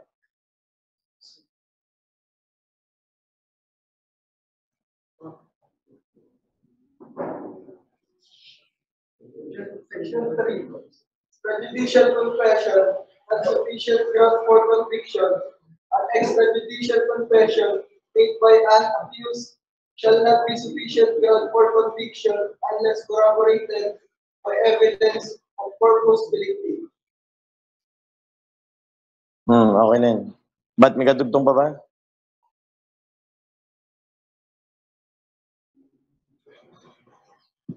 Ito yung hahanapin nyo lagi. Ilang beses nakikita yan. I do not know. Kung nila Madrid. Lagi ko nakikita nyo tinatanong to taon-taon. Maybe 2-3 points lagi ito. I'm always saying this phrase. It must be corroborated by an evidence of corpus delicti. Yung mga bata kasi pag nagbasa lang ng extrajudicial confession, ang alam lang nila yung 7438. They do not know na may isa pang reference basta nag-usap tayo ng extrajudicial confession. Okay? Alam niyo naman yung word na corpus delicti, hindi na bago sa inyo to. Diba? Tanungin ko nga.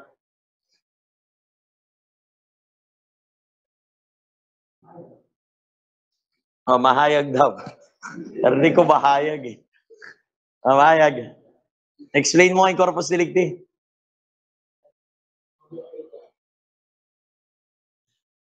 Hindi namin alam yun.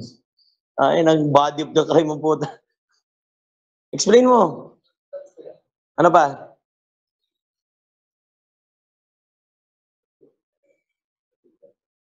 Ay na, inaaral nyo na yun. Nag-book 1 tayo. That was your first encounter there. Nag-aaral tayo ng accessory.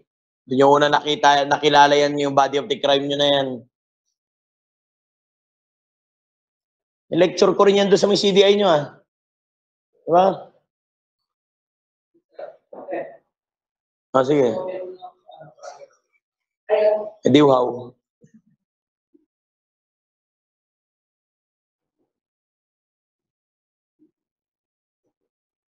Loko ka. Utang. Tanong tayo kay ano. Kay si Edora. Magaling to si Edora eh. Ano to, pabato to na Marindoque eh. Pabato sa takas. Ay, Edora. Corpus delicti, explain mo. Dali. Kamot-kamot kayo na yan.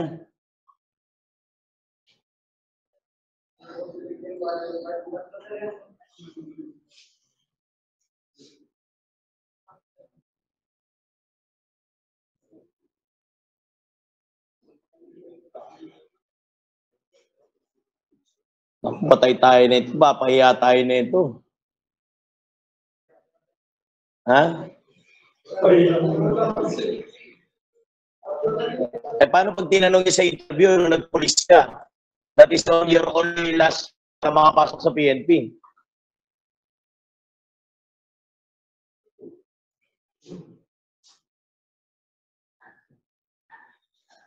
I-explain ni Allen. Allen, explain mo nga. Corpus delicti.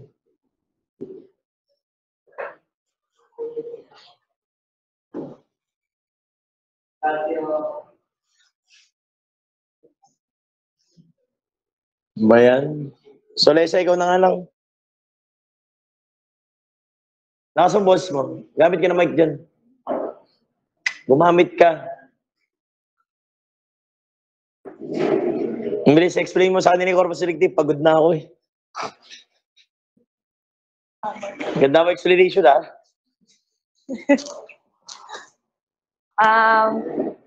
We also Makinig kayo. We all know that corpus delicti refers to the body of crime. It is not necessarily pertaining dun sa, halimbawa, sa stolen property. Kumbaga, siya yung facts and circumstances na magpapatunay that the crime has been committed. Let's say for a crime of homicide, hindi lang basta yung tawag dito, yung body of the victim ang magpapatunay doon. Kailangan, kumbaga siya ay corroborated with other facts like presence of other evidence like blood or kung ano mang pwedeng makita to prove that crime has been committed. Ayun, sir. Yun na ba yun? Yun siya sa alis. Walang Leo, ikaw nga. Oh, Mike. Mag-mic ka para marinig ka. Explain mo sa akin lang, Mayos. Mic check. Stands for fundamental facts necessary to. Lakasan mo boses mo. It is sir, substance or fundamental facts necessary to describe the commission of the crime, sir. So, if we were going to lay down an example, crime of illegal possession of firearm, to prove na na-exist illegal possession of firearm, dapat ang purpose delicti doon ay, halimbawa, wala talagang lisensya yung nagpo-possess ng firearm, sir. Then, another thing is yung firearm na na-possess, sir. Ano pa ba? Sa crime naman ng theft or robbery, sir, yung purpose delicti doon ay yung Intent to gain. nananakaw. Intent to gain. Intent to gain that the property ay belong po doon sa another person, sir. Ano ba yun? Parang di naman. Ako na nga po, kilakinan nyo. Pinopost ko pa naman to, hindi nyo alam.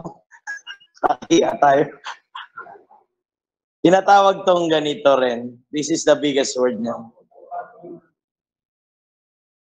The factum probandum is referring to the very fact that a crime has been committed. The facts that the crime is committed.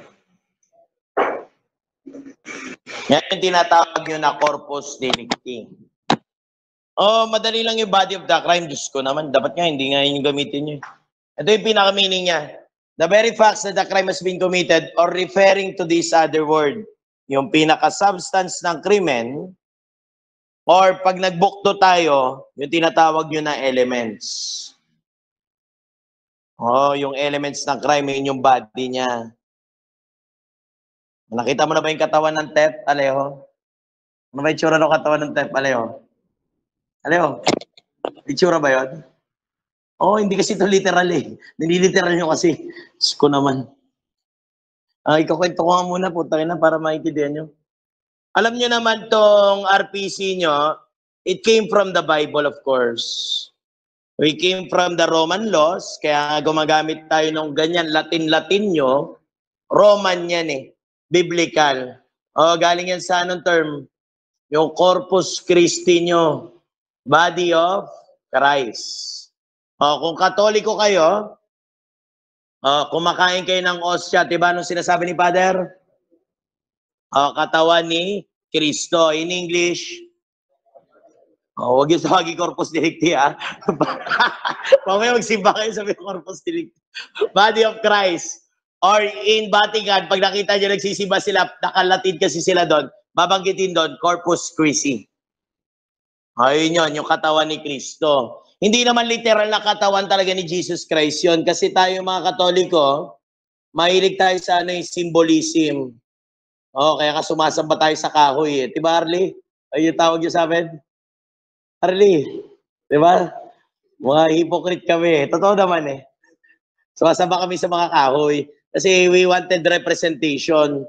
Kaya ngayon, yung mga cream, nung inadapt natin sa Roman law, akala talaga representation, literal. Katawan ng biktima, yung sinabi ni Mahayag ngayon na ninakaw na gamit, hindi yan yung corpus delicti. Pag sa Katoliko, yan yung espiritu. Tinatanggap mo ba si Jesus sa buhay mo? Nagsisisi ka na ba? Yun yung pinaka-meaning nun. Hindi porket kumain ka ng ostya, kinagat mo yung ostya, dumikit do sa gilagid mo, makasalanan ka.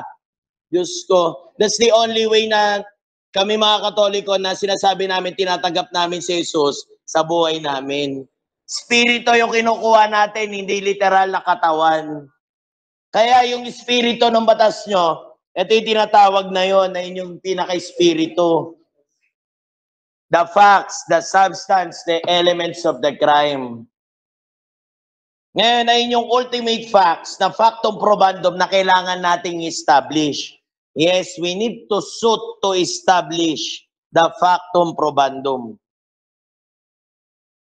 Kailangan natin patunayan yung factum probandum, yung pinaka-corpus delicti. The suit to be established. Ito corpus delicti, we adopted this one in one of the cases decided by the Supreme Court ng US. Ito kasing tao na to, may papatayin siya tao. Pumunta ng airport, may daladalang baril. And as far as I remember, yung case na yun, yung baril niya doon, 1911 model. Maganda yun, yung 1911 model. Yun yung kinakalas nyo na baril, na 45. Maganda yun. Mas maganda yung tama nun. Ngayon, ito 1911 model syempre, hindi pa naman uso nun yung mga scanner Hindi alam na mayroong baril. Ngayon, nung nakasakay na ng aeroplano, pinuntahan niya yung lalaki doon sa likuran. Binaril niya. One hitting from the head. Then the other one, 2 bullets hit the chest. Pagkatapos niyang barilin, in-instruct niya yung stewardess. Nabuksan yung aeroplano, tinulak niya yung bangkay. Yung pinatay niya. O, syempre, nireport na ng mga piloto tong bumaril. O, na-arresto siya doon. Nung kinasuhan niya, nirelease niya yung issue. Prove nyo may pinatay ako, nasaan yung bangkay. Sabi nga Supreme Court ng US noon, hindi yan yung corpus delicti sinasabi mo, referring to very facts that the crime must be committed, or the very substance or the elements of the crime that we need to be established. That you have, kung sa atin, that you have this one, papatay ka, homicide, you have intent to kill. That's one of the very fact that you need to establish. Siyempre, pag binaril mo yung tao, wala ka bang intent to kill nun? Puta, binaril mo. Puta, pagkatapos mong barilin, tinulak mo pa sa aeroplano. Puta, lilipad ba yun? Wala talaga matagpo ang bangkay nun. Oh, hindi naman yun yung kailangan patunayan Etong intent to kill, we can prove this one by using yung mga tinatawag yung factum probans. Ano yung factum probans nyo? Oh, yung mga evidentiary fact, like yung nakita ng mga witnesses, opo, binaril niya yan. Yung isa po, nakita ko tumama po sa ulo. Nagtalsikan pa nga po yung mga dugo niya rito sa aeroplano. At yung 2 bullet po, narinig namin 2 paputok pa ulit, tumama po naman sa dibdib.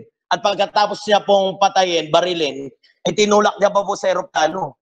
Ay, kita-kita talaga gustong patayin yung tao. And a person has been killed. 2 lang naman elemento niyan O, hindi natagpuan yung bangkay O, yun yung tinatawag yung factum probans, yung mga evidentiary fact, like documentary, object evidence, testimonial evidence.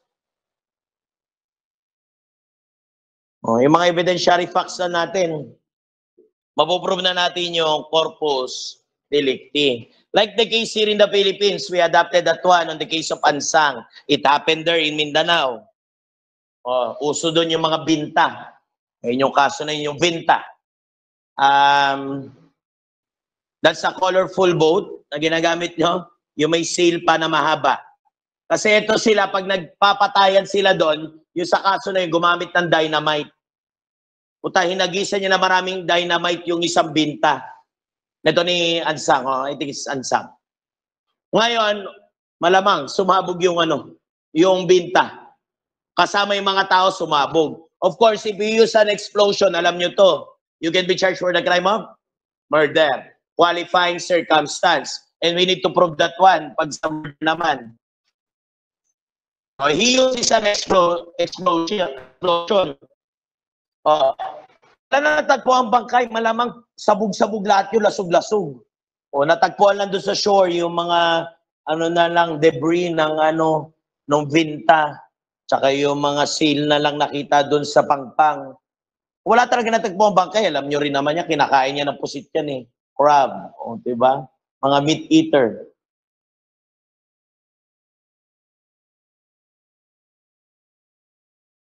Ng tao, using factum probans, napatunayan lang nila yung facts that there was intent to kill. Malamang gumamit yung explosion. Ano pa? Malamang mamatay yung tao pag pinasabog mo talaga. At ito, yung qualifying niya, na-prove pa rin. It does not necessarily mean na literal. O katulad sa mga nakawan, ano ba ginagamit pag nakawan? Pag ninakaw mo yung gamit, o kunwari, ninakaw ko yung cellphone ni James. O ngayon, hindi matagpuan yung cellphone. Does it preclude ba na hindi na ako pwedeng kasuhan nito ni James? Wala yung factum probandum eh. Yung sinasabi ni Mahayag eh. Yung ba yun? Ano, hindi niya na ako pwedeng i-convict ng ano ngayon, theft. Ano ba ginagawa na magnanakaw niya? Pagdaas magnakaw, dinidispose. O eh, lalo na pag arson nyo. O anong corpus delicti nyo kung literalin nyo? Nakuha nyo? Hindi siya literal. O katulad nito, i-relate natin kay Digong nyo. Ano kinukwento niya daw, maamin siya. Oo, marami na akong pinatay, 4 na. Yung isang at tinulak ko sa helicopter eh.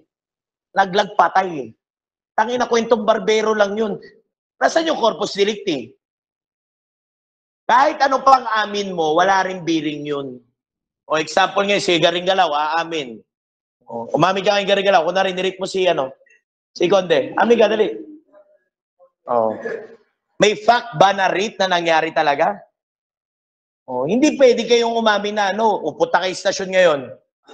Oh, ito yung lagi yung sinasabi. Oh, ma'am, sir, na po ako pumatay kay Rizal. In fact, hindi yan baril. Buhay na ako nun eh.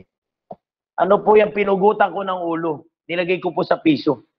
Oh, Your Honor, ano pa, mga police officer, may kasama po akong lawyer. Nandiyan po si Atty. Garing Galaw. Ito na rin po yung papel. Sign ko na rin po. Kompleto ko yung requirement ng 7438. Umaamin na po ako. Ay, alam ng mga crib pag umamin, ayan, di kompleto nyo kayo requirement. So what ngayon? Asan yung corpus delicti? Did I kill Rizal? Yun yung corpus delicti nyo tinatawag. Walang biring yan kahit umami ka, wala namang corpus delicti. Another one. Okay. Sabi ko, eto si James na lang. O si James, sabi niya, nirip niya daw si Nadine Lustre. O, where in fact, hinipuan niya lang pala. Umami siya sa istasyon, nirip ko po, i-convict niyo po pakiusap ng rape. Where in fact, ang ginawa niya lang, nilamas niya lang yung dede. Pwede niya bang aminin yung rape? Hindi naman yun yung facts eh. Aminin niya yung acts of lasciviousness. O, amin ako, pinatay ko si Madrid. Ay, hindi naman patay. O. See? Wala yung corpus delicti nyo. Ayun yung very fact that the crime has been committed. Kasi yung mga crime, literal eh.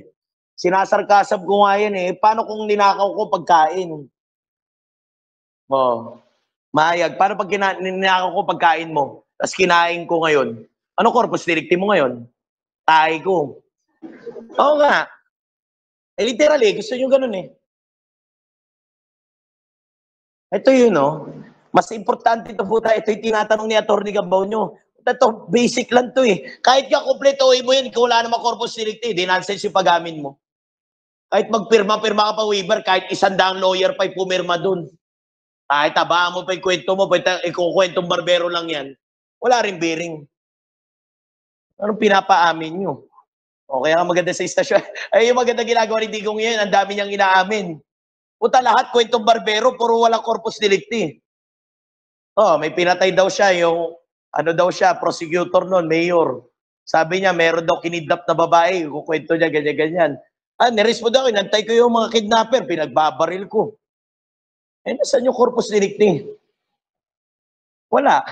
Eh, di kwento barbero. See? Ngayon, ito corpus delicti nyo, literal to pag dito. Sa kaso ng drugs. O, ibahin nyo to, ha? Ito yung pinaka-corpus delicti pagka-drugs. Like the case of Alabang Boys. Okay, if I already told you, I think Sir Pai nyo taught you that story. There was a history in the Philippines whereby the Alabang Boys were being caught in possession of mga high-grade shabu nyo? Oh, I do not know, maybe million or billion worth of shabu. Itong PDEA and PNP, sobrang excited. Nagpa-press conference. No, kumpleto lahat ng TV station. Sabi nila, this is the sample of the drugs we have collected from the Alabang boys. And guess what happened to the case? It was been dismissed. What's the reason? Failed to follow Section 21 nung 9165 nyo. Alam ko, binaon sa inyo ni Sir Pai nyo to. Paki-importante ng Section 21 nyo. Oh, may tinatawag na 4 links na kailangan ma-establish nyo tong drugs. Pag nagkaroon ng pagkakamali pa lang doon sa first link sa mga pulis, yung inventory na sinasabi Section 21, na dati, ito yung nakalagay sa Section 21 nyo, na pag merong warrant, sa kayo mag-inventory, dapat doon sa place where the warrant was being executed. Sa mismo lugar. O alam ni Conde to eh. Ikaw yung pinagre-recite to, nagiinom kayo, diba? Nalalo pa? Eh, paano pag without a warrant? Dires? O, yan, sa police station. Kaso ngayon, binago na to. Ewan ko, nabasa na rin ni Sir Pai nyo. I do not know. However, the Supreme Court stated now that lahat na ng inventory ngayon dapat mangyari sa place of incident where the warrant or where the person was been arrested. Lahat doon ng inventory niya, yung makita sa PDEA, yung may nakatarpaulin. Nalatag nila sa ego sa mesa. Doon na lahat ng inventory nyo ngayon. Pag nagkamali pa lang dyan sa first link na yan, tapos kagad yung kaso. May pinost nga bago si Sir Nohara nyo ngayon eh. Ito, latest lang.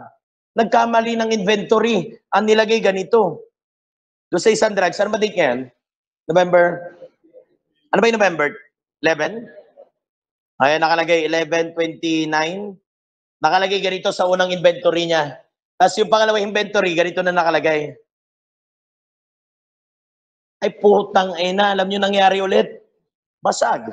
Dismiss ulit yung kaso. Kasi yung pinaka-corpus delicti ng drugs nyo is the drug itself. O, pag ayan, ang dami na di-dismiss na kaso sa drugs. Hindi kasi sinusunod yung rules eh. Hindi kasi nagbabasa. O paano yung gagawin? O, importante yung 4 links nyo. Pag nagkamali kayo dyan, punta from the moment na pumunta sa police, sa investigador, from investigador to crime lab, from prosecutor, crime lab to prosecutor, from prosecutor to the court. Kailangan importante yung chain of custody nyo. O, alam niyo sinabi ng korte doon sa sa drugs? What is the real drug? The one was being presented on the media or the drug you have collected? Then the evidence was already been tainted. That will be a fruit of the poisonous tree. And you cannot use it anymore. Inadmissible.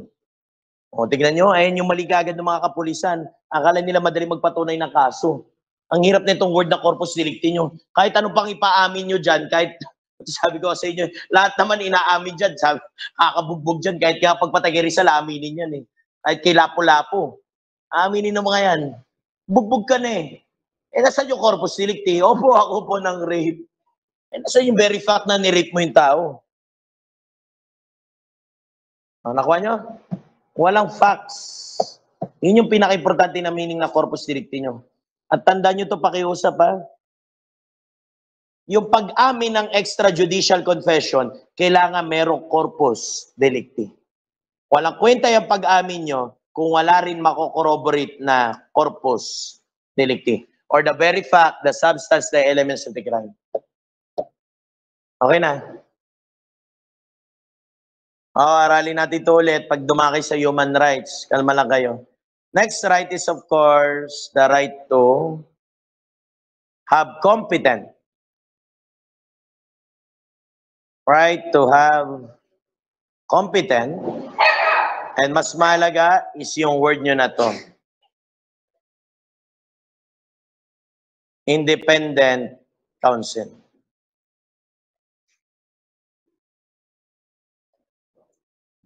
Yan yung mas mahalagang word.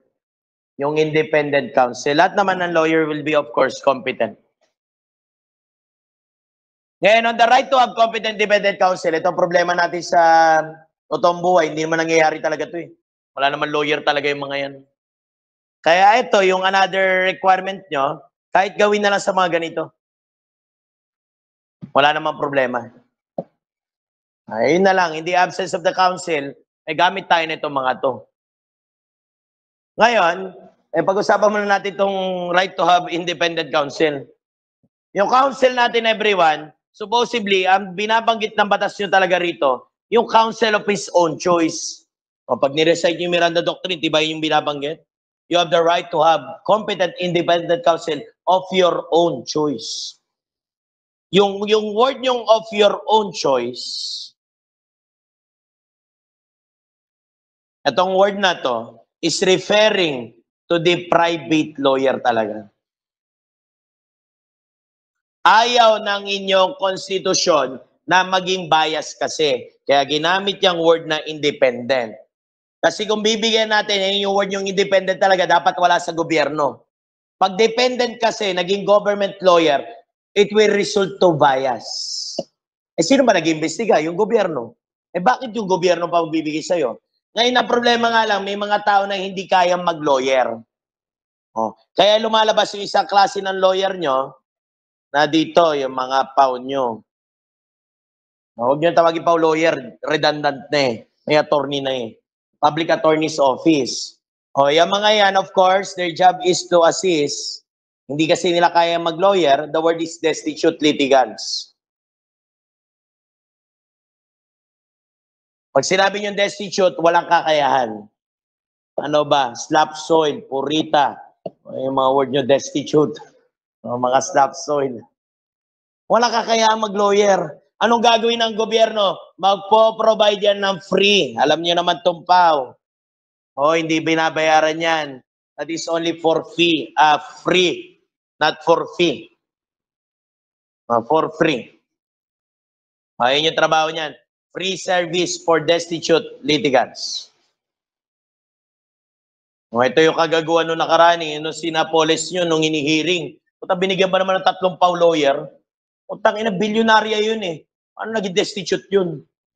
Violative eh. Dapat pag ano na, kaya mag-lawyer, kung ano lawyer mo, bibigyan ng pao. Nagpapanggap na ano eh, na mahirap eh.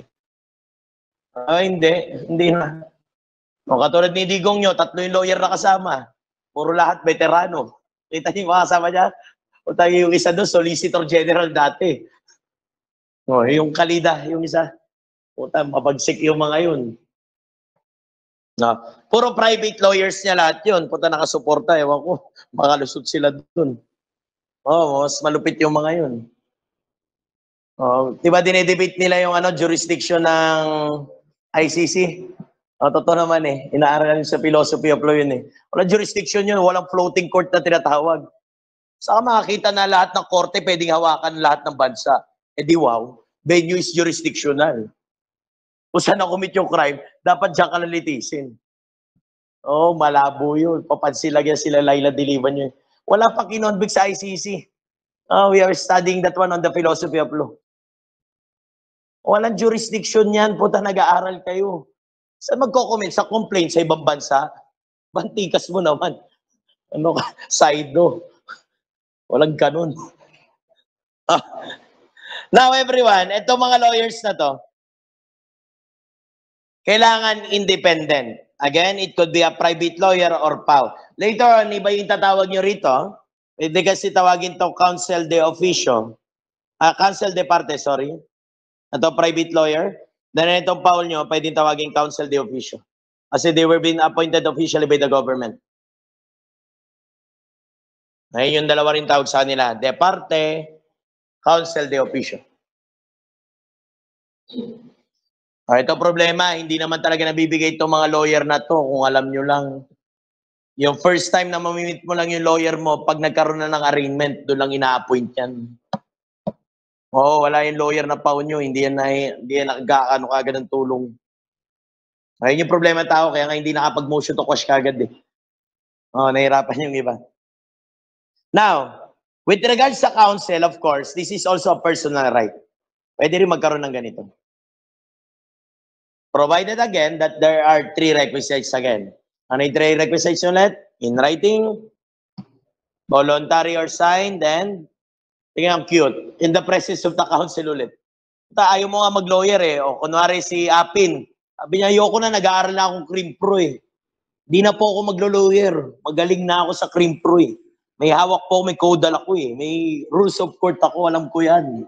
Alam ko, basa dyan, pabaliktad lahat yan. Ang yabang, putang ina, winib niya yung counsel niya. Kailangan ulit. Ang cute, no? In writing na ulit, sign or voluntary nyo ulit. Tsaka kailangan pa rin, made in the presence of counsel. Ay, kung wala yung counsel, edi waive na lang nung other nyo, like parents, elder brothers, sisters, pwede mga grandparents, municipal mayor or city mayors, ay mga inyo. Ay, pwede naman i-waive yan eh. May isa pang wini-waive dito, yung delikado nyo. May mababasa kayo dyan. Anong letter yung binabagit mo? Letter E yata. You go with letter E. May isa pang wini-waive ng Article 125 na makikita nyo. Ano letter yun? Ano pa rin? Ikaw? Okay. Everyone, please say ikaw. Ito ba yung kakaiba rin? Sige.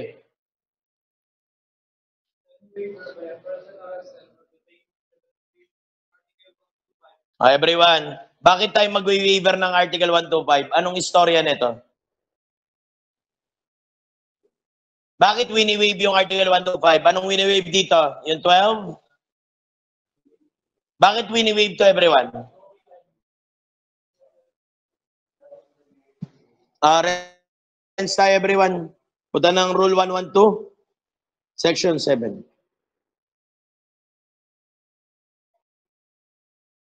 6 yata sa inyo.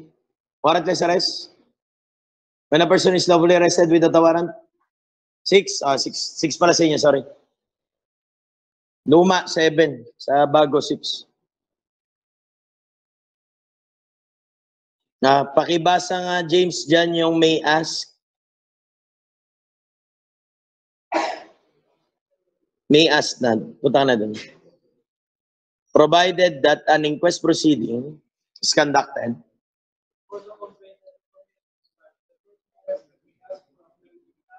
Ayan, ibig sabihin ano kinonduct dito? Alam niyo naman to Article 125 eh. Yung police dito may legal grounds na pag-aresto. Ang problema na technical lang dito pero may legal grounds siya. Alam natin applicable ang santo. Warrantless arrest nyo. Yung tao naka-detain. Ano ikakandak dyan? Inquest. Ngayon, pagkatapos mag-inquest, kung yung tao may... Sige, James. Yan, nag-request or may ask for PI. Provided? Important of this rule, but we must sign a waiver for the provision of Article 125. That's the reason, matagal ikandak yung PI nyo eh. Dapat i-waive to 12-18, masyado mabilis to. Makakasuhan yung mga polis sa yung prosecutor natin. Kaya mag-sign siya ng waiver. Kaya yung mga nang-aresto ng warrantless arrest, sinasama na nila yung taong inaresto nila para papirmahin ng waiver. Tutuloy ng polis yan, magano ka na lang para tumagal yung kaso mo. Mag-waiver ka na ng Article 125. Pinipilit, hindi naman pwede yun. Tingnan nyo, ganito rin requirement, pares lang. At nako, ginagawa ng mga pulisan nyo, walang ganito madalas. Tayo na, ibig sabihin, ano mangyayari dyan, James? Balik yung reporter dito. Letter E, everyone, 7438 ulit.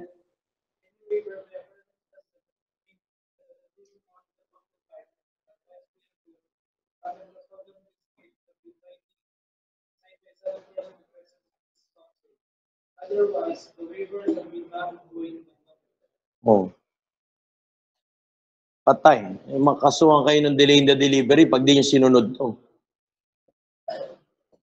Kung yung gagawin to, ewan ko sa'yo, bahala kayo. Diskarte kayo, gasa kayo maghanap ng lawyer niya. Pag walang lawyer, edi yung mga parents na lang, diskarte kayo. Tayo na, walang lawyer, niwala kayo sa akin, ang pao nyo, lalabas lang yan pag may arraignment na. Never ang pao nyo nakikisali. Kaya nyo, pag naging senador si Alejo eh. Namit mo yan, Alejo, di ba? Dapat lagyan nyo ng pau lawyer lahat ng istasyon para walang problema. May batas na nagsasabi, at any moment of the custodial investigation, he must be assisted by a counsel. Ayun yung problema eh. Pag nag-iimbestiga yung mga polis, wala namang ano eh. Wala namang lawyer kasama yung mga yun. Oh. Ibig sabihin ko, ito gusto ko pakita sa inyo. Eh di lahat ng investigasyon ng polis, inadmissible. Oh. Mino-motion to quash kaagad lahat yan. May legal aberments. But from the moment pala, from the beginning, mali na kaagad. Basahin mo nga yung letter A ulit. A. Any person arrested, detained, or under custodial investigation Shall be at all times. Oh. Sige, nandiretso mo lang. Hindi, doon ka na sa dulo. Ano last letter mo dyan?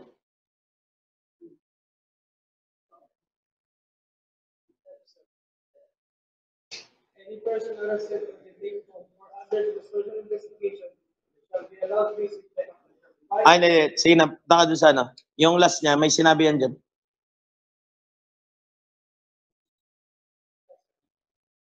as used in this act, custodial investigation include Oh, kahit nga sa invitation, dapat may lawyer na rin.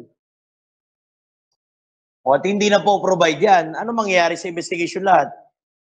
Tingnan nyo, any violation of the provision of this act. Tingnan mo, nakalagay yan dyan. Pinakadulo yata. Hindi, dyan.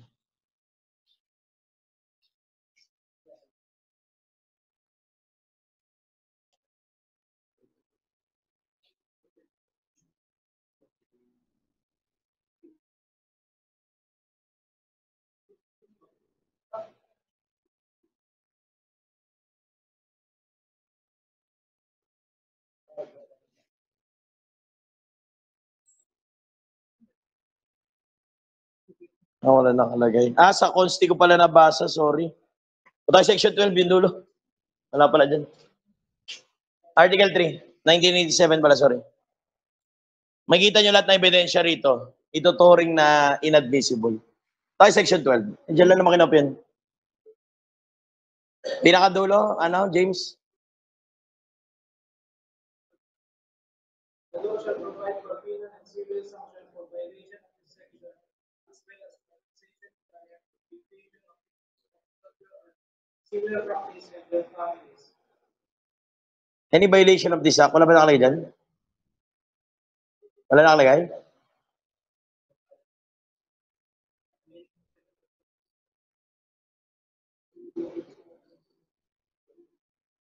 Wala nakalagay? Nandun yata sa section 3. Section 3 mo nga. Any evidence that they in violation of this or of the preceding section shall be Pati yung mga preceding section. Sige ba? Lahat ng ebidensya nyo magiging ganyan. Inadmissible. Diyos ko, kawawa. See? Bigat niya 7438 nyo. Ang daming ano, no? Kawawa yung mga ano. Clear mo na? That's your 7438. Ayaw niya, babalikan natin pag nasa human rights education. That's the first obligation mentioned on 7438 nyo. Another thing we need to recite is yung provided neto. Ayun yung kasunod dyan sa notes nyo rin, yung Anti-Torture Act nyo. Ba James, ayun yung kasunod dyan? You need to recite it also to the person that he has the right to demand physical examination. That he has also the right to have competent, independent physician of his own choice. If the person cannot afford the service of the physician, the government again will provide one for free. Ay, tinatawag yung anti-torture warning. Another one na nire-recite, hindi lang yung Miranda nyo. Kasama rin yan. Ngayon, nakalagay rin naman yan doon sa section 12 nyo, in fact. Everyone? Nakalagay din sa section 12 doon sa may last paragraph na bawal yung mga torture. Kita nyo mo na? Ano ba binanggit dyan, James? force, violence, threat, intimidation, or any other means Vitiate. We serve views against it. Secret detention, Incommunicado. comunicado Ayan, wala communication. Incommunicado. or other similar forms of detention that we do. Oh, ayun yung tinatawag dyan na anti-torture nyo. Ngayon, mas steep yung penalty nito. Alam nyo naman, yung sa police natin, lagi namang ginagawa to lalo. Oo, kasi dineclared to sa Tokyo Declaration yung tinatawag nito. Na bawal lahat mag-engage, even the doctors, they cannot engage on the use of torture and extracting confessions. Familiar kayo sa Tokyo Declaration? You should have studied that one on medical legal nyo. That physicians are not allowed to join on the torture in any form. Yung tinatawag yung Tokyo Declaration, dito rin nagsimula yan. Ngayon, nilagyan din ng ipin para sa mga magbabiolate. At ano yung penalty nakasulat dyan, James? Mas stiffer yan. The penalty of?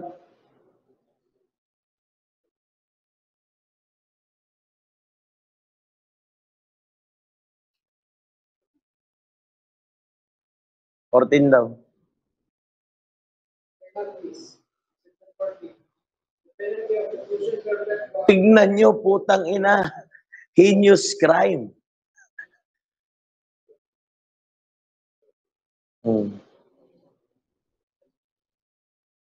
O heinous crime to, puta, patay na. Mas stiffer yung penalty niyan. O, the anti-torture warning nyo. O, medyo mabigat to. Ngayon, ito yung mga right dyan. Una is the right to demand physical examination.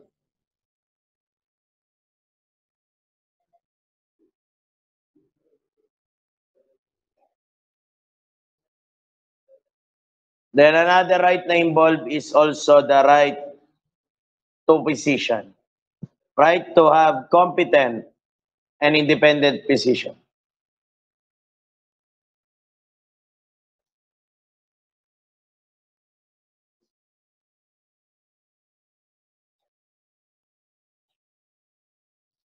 Ayan yung mga ano niyan, nire-required niyan.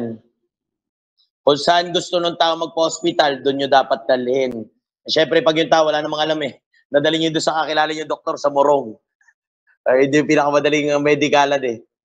Okay, sa Antipolo, dito sa may annex lang, okay na yan. Titignan na ng doktor yan eh. Kaya hindi na nababiolate madalas yung mga karapatan yan.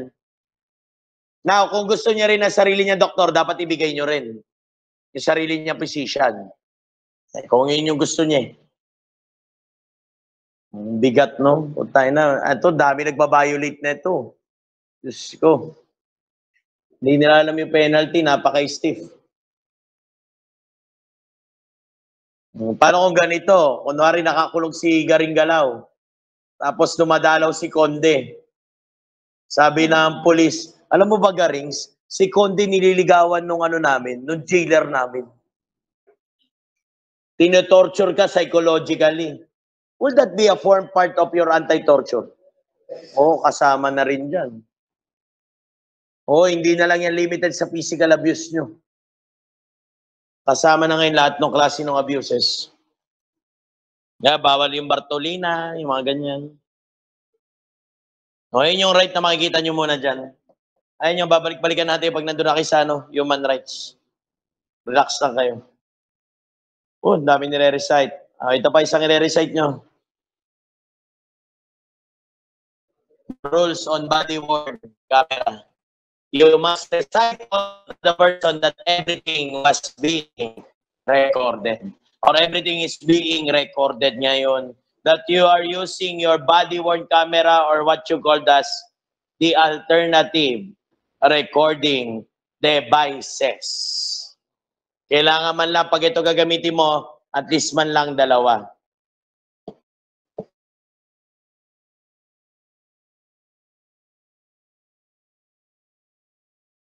Nire-recite, putang ina. Pag hindi mo ma-recite lahat yan, delikado rin. Alam nyo ba effect na tong rules on body-worn camera pag wala kayo nito? Lalo na pag-search, all of the evidence will be declared inadmissible na naman. Putang ina, wala ka na mapapatunayang kaso. Hindi mo na ni-recite yung Miranda Doctrine. Hindi mo pa na-recite yung anti-torture warning. Hindi mo pa na-recite to. Putang ina, wala ka ng evidence. Puta, dismiss yung kaso kaagad. Kaso nga na maganda naman to, hindi kasi nare-raise to. Oo, kasi walang lawyer yung tao eh. Pag mahihirap yung mahuli nyo, pag walang lawyer yan. Hindi naman makapag-motion to quash yan. Kaso madidismiss din yan pag nag-demurrer to evidence.